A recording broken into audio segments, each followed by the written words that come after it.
En nombre de la Asamblea General, es un honor para mí dar la bienvenida en las Naciones Unidas al presidente de los Estados Unidos mexicanos, Su Excelencia, el señor José López Portillo, y le invito a que pronuncie su discurso. Gracias. ¿Está bien, Ángel? Sí, muy bien. Muchas gracias.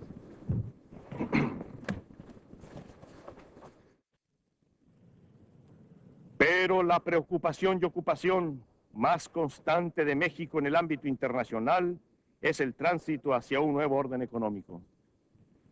Hemos insistido en que toda la gama de las relaciones económicas de los países en desarrollo y del mundo industrializado tiene que ser transformada.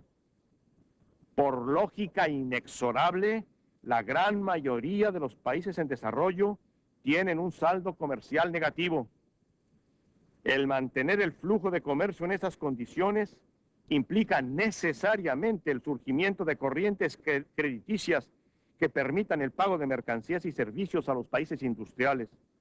El monto de ese crédito, si se quiere sostener el crecimiento de los países del sur y mantener el empleo en los países del norte, debe ir en aumento, más aún si el costo de la deuda acumulada se incrementa vía las tasas de interés. La reducción de las disponibilidades de crédito para los países en desarrollo tiene serias consecuencias, no solo para ellos, sino para la producción y el empleo de los países industriales. No sigamos en este círculo vicioso. Podría ser el principio de un nuevo oscurantismo medieval sin posibilidades de renacimiento. Se conforma así una tercera amenaza. Me refiero al grave problema de la desarticulación del sistema financiero internacional. Como es por todos sabido, en tiempos recientes, varios países muy endeudados, entre ellos México, se han visto obligados a iniciar un proceso de renegociación de su deuda externa.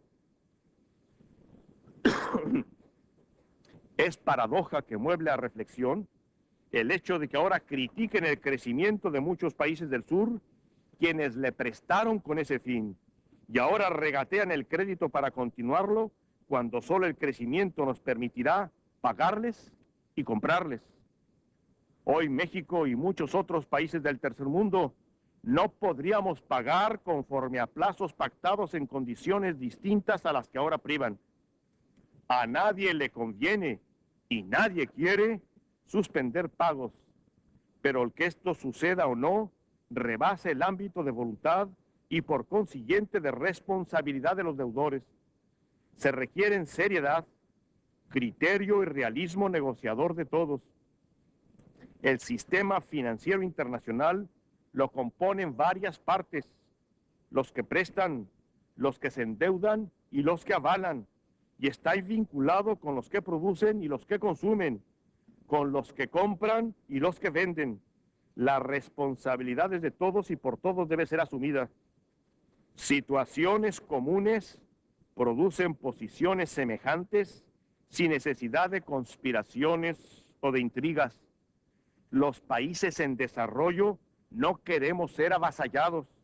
No podemos paralizar nuestras economías ni hundir a nuestros pueblos en una mayor miseria para pagar una deuda cuyo servicio se triplicó sin nuestra participación y responsabilidad y cuyas condiciones nos son impuestas. Los países del sur estamos a punto de quedarnos sin fichas y si no pudiésemos continuar en el juego, este terminaría en una derrota general. Quiero ser enfático. Los países del sur no hemos pecado contra la economía mundial. Nuestros esfuerzos para crecer, para vencer el hambre, la enfermedad, la ignorancia y la dependencia, no han causado la crisis internacional. Más cerca de su origen está la decisión armamentista, vencer la fuerza con la fuerza, arrastrando a ese ilógico propósito, directa o indirectamente, a todas las economías. Pero podemos superar la crisis. El lapso requerido será más corto si contamos con el apoyo racional de la comunidad financiera internacional y no con la reticencia o el castigo por pecados que no cometimos. Dicho apoyo redundará en beneficio de acreedores y deudores, pues formamos parte de un solo mundo, donde si el problema es de todos, la solución somos todos. Necesitamos divisas para pagar y para comprar. A nuestra contraparte le conviene también comprar para poder cobrar y vender. Es la relación saludable que a todos conviene. Así de simple. Después de grandes esfuerzos correctivos en materia económica, mi gobierno decidió atacar el mal por su raíz y extirparlo de una buena vez. Era obvio que existía una inconsistencia entre las políticas internas de desarrollo y una estructura financiera internacional errática y restrictiva. Era irreconciliable una política de crecimiento razonable con una libertad especulativa de cambios. Por eso establecimos el control de divisas. Dicho control solo puede funcionar, dada nuestra frontera de 3.000 kilómetros con Estados Unidos, mediante un sistema bancario que siga las políticas del país y de su gobierno, y no de sus propios intereses especulativos y los vaivenes del caos financiero internacional. Por eso nacionalizamos la banca. Hemos sido un ejemplo vivo de lo que ocurre cuando esa masa enorme, volátil y especulativa de capitales recorre el mundo en busca de altas tasas de interés, paraísos fiscales y supuesta estabilidad política y cambiaria. Descapitalizan a países enteros y causan estragos en su camino. El mundo debe ser capaz de controlarlos. Es inconcebible que no podamos hallar la fórmula que, sin coartar tránsitos y flujos necesarios, permita regular un fenómeno que daña a todos. Se hace imprescindible que el nuevo orden económico internacional establezca un vínculo entre el refinanciamiento del desarrollo de los países que sufren fuga de capital y los capitales que se fugaron, siquiera migajas de su propio pan. Frente a estas dramáticas realidades, nos predican liberalismos económicos a ultranza que no se aplican ni en los países que han asumido su defensa apasionada. El peligro de la desnacionalización ha conducido, por el contrario, a muchos gobiernos, entre ellos al mío, a profundizar sus reformas económicas y fortalecer el papel de los estados como rectores de las economías nacionales. Son casos de legítima defensa. Nunca como ahora ha tenido mayor validez el principio de la soberanía sobre los recursos naturales y sobre los procesos económicos. Los términos de las viciadas relaciones que padecemos podrían conducir a la disolución de las propias soberanías. La injerencia de las empresas transnacionales, la concentración creciente de los medios financieros, la supeditación de los sistemas bancarios a las grandes metrópolis, las expatriaciones masivas de capital y la imitación de modelos ajenos de desarrollo ponen en riesgo la existencia misma de los estados nacionales. Si bien se han roto los vínculos formales de la dependencia, perdura y aún se ha reforzado el esquema de dominación en que se asentaba el régimen colonial. La concentración de la riqueza y del poder van en aumento a medida que vastas regiones del planeta continúan pauperizándose. Los mecanismos de cooperación internacional que hemos imaginado sirven en la coyuntura para tranquilizar algunas buenas conciencias, pero han sido radicalmente incapaces para resolver los graves problemas cotidianos cuyas dimensiones son estructurales. Las denuncias de los países del sur a ese respecto fueron ciertas y visionarias. Al proponer un nuevo orden, pretendíamos una profunda reforma institucional capaz de reencauzar las relaciones económicas internacionales. Hubiéramos querido evitar el enorme deterioro de los últimos años y amortiguar la crisis, pero nunca es demasiado tarde. Históricamente, las grandes transformaciones suelen ocurrir cuando ya no queda otro camino para avanzar. De ahí la distancia que separa a los profetas de los revolucionarios. A grandes males, grandes remedios. Debe hacerse una revisión juiciosa y comprometida de las relaciones económicas internacionales.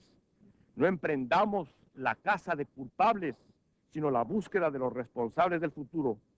Dilucidar el origen último de nuestros males es tarea de inquisidores, no de gobernantes. Por ello, las negociaciones económicas globales deben ser la instancia que permita conciliar estos opuestos en fórmulas acordes con las necesidades del presente. Su convocatoria es urgente, su celebración inaplazable. Tampoco puede ser esgrimida como tesis para retrasar el diálogo la pretendida querella entre las agencias especializadas del sistema y la soberanía de esta Asamblea. Todas las organizaciones de las Naciones Unidas han sido creadas por nuestra decisión soberana. Todas poseen un marco jurídico que las regula y son respetables. La justificación de estos órganos internacionales no se da en la persistencia de desigualdades indeseables, sino en la búsqueda de soluciones racionales a las cuestiones cruciales de nuestro tiempo: el desarme, la seguridad colectiva y el desarrollo. Señor presidente, la Organización de las Naciones Unidas y las naciones que la integran están en la encrucijada. No hay otro foro. Tenemos el que merecemos. Si no sabemos utilizarlo para salir de la crisis y establecer un orden, no solo más justo, sino sobre todo más acorde con su tiempo, no habrá otra oportunidad. Las negociaciones globales deben comenzar de inmediato, con seriedad y voluntad de llegar a acuerdos. La paz y seguridad mundiales están hoy más amenazadas que nunca. Debemos salvarlas, cueste lo que cueste. La alternativa es peor que cualquier solución, que cualquier concesión. No podemos fracasar. Hay lugar al tremendismo. Está en juego no solo el legado de la civilización, sino la sobrevivencia misma de nuestros hijos, de las futuras generaciones, de la especie humana. Hagamos posible lo razonable. Recordemos las trágicas condiciones en las que creamos esta organización y las esperanzas en ella depositadas. El lugar es aquí y el tiempo es ahora.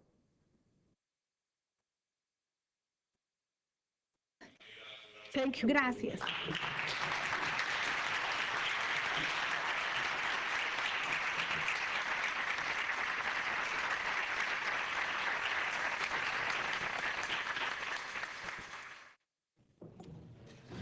Yo felicito a doña Helga por estas palabras que me impresionaron especialmente, porque primero me encerraron en el Apocalipsis, pero después me tendió la escala para que bajáramos a otra tierra de promisión.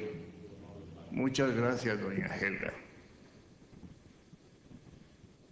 Doña Helga, y en esto quiero felicitar a su esposo Lyndon LaRouche, y ahora es necesario que la sabia palabra de Lyndon LaRouche se escuche en el mundo, y ahora es por la voz de su señora esposa como hemos tenido el privilegio de escuchar. Que es importante que nos ilustren respecto de lo que está pasando en el mundo, de lo que va a pasar y de lo que se puede corregir. Qué importante que alguien dedique su tiempo, su generosidad y su entusiasmo a ese propósito.